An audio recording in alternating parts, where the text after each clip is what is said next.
Well, hey folks, this is your RV Traveler's Voice here at Cherokee National Forest, the Parkview RV Campground.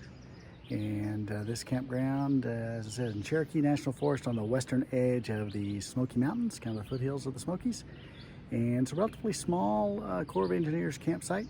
We're going to take a quick walk around in this campsite. So I hope you enjoy the video. Okay, I'm here at the main entrance to the campsite, and it's a one-way ring around to the 16 RV sites.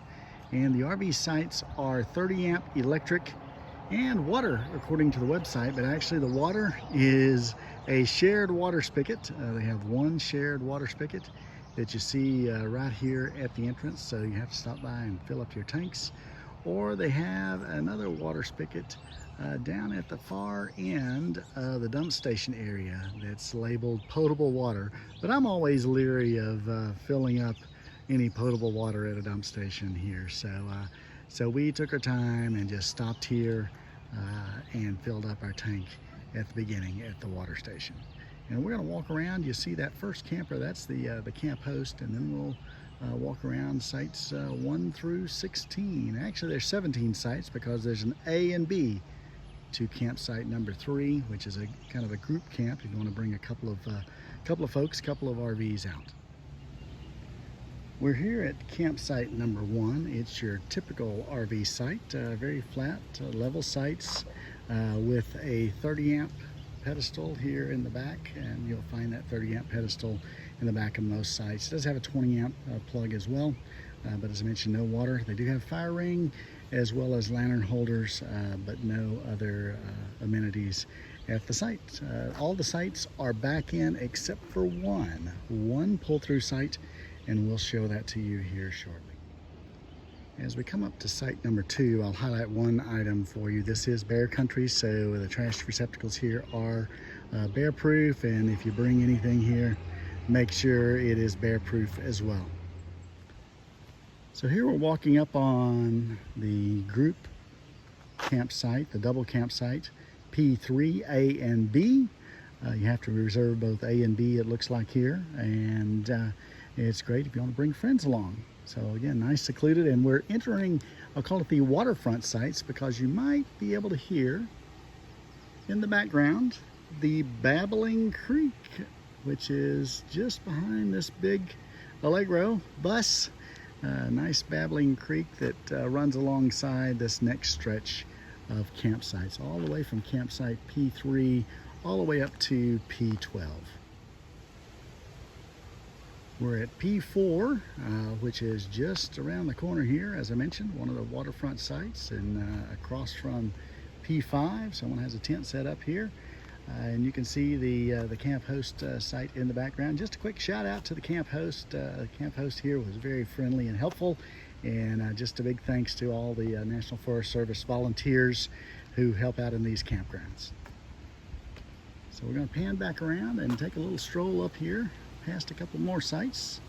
P6 also on the water, and we have P7 and P8.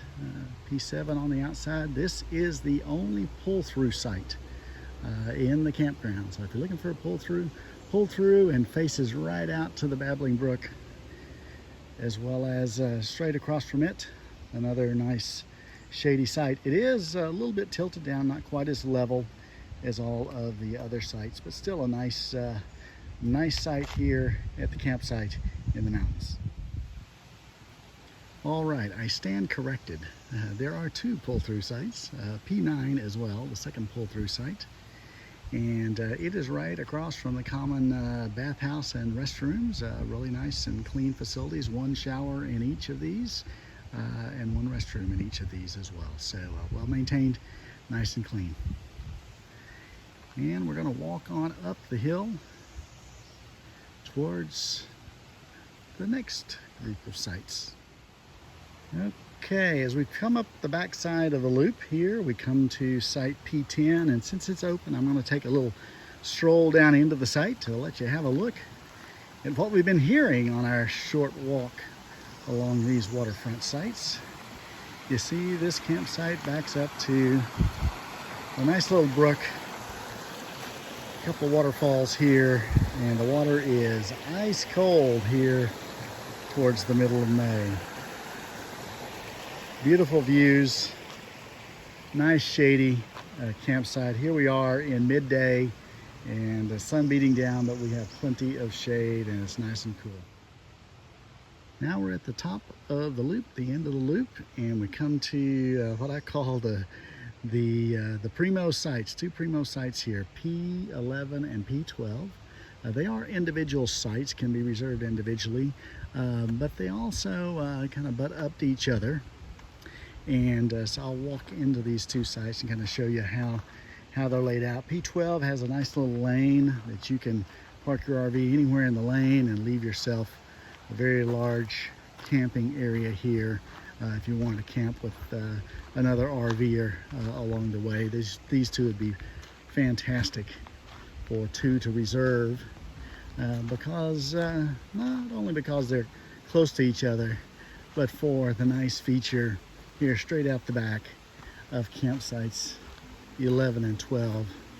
It gives you a nice little walking trail down to the water's edge, so you can bring the kiddos down to a little wading in the cool water. Just be careful amongst the rocks. The rocks are very slimy, so just a word of caution when you come down. Don't leave the little ones unattended. Help them out so they don't fall as they're walking amongst the water. So as we come down this path, you'll see it is a nice little stroll. And towards the end of this path, you get another added feature. As we get down here towards the end of this little short trail, you pick up a nice cool breeze, and it's a good probably 10 degrees cooler here at the bend in the brook.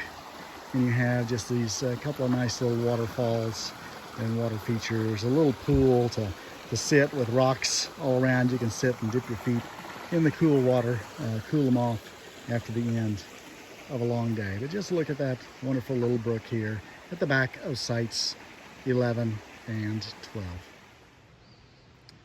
Now as we make our way around the corner and back towards the entrance, we come to the final four sites that are on the inside of the loop, 13, 14, 15, and 16. They're all inside sites, all back in. Picnic tables, 30 amp electric, generally level sites, and good, nice and shady campground sites. And there's folks there, so we're just going to give them their privacy, and we'll pick up again at site 16. That's our base, and give you a quick run through of that inside site. As we make our way back to where we started here on the loop, you'll see we're coming upon site 16, which is the last site in the RV campground. And this is our rig. Got her backed in here, and we're still hitched, although we've loosened up the hitch a little bit because we're only here for just a short stay, and we'll be heading out. But again, this one's a very large site, plenty of space, and you can see there's a little path there in the back that takes you straight through to the bathhouse and restrooms as well. So wrapping up here at site number 16 at Campground here in Cherokee National Forest. So besides the creek access, there's also access to the nearby lake. It's just about a 5-minute walk across the street, and you see the lake in the background, and just kind of walk through the overall overnight campground area, tent camping area, and you find your way to the lake. So it's not far away if you want to bring paddle boards, kayaks, canoes, etc., and bring them down. There is lake access from the RV side, just going through the tent camping side.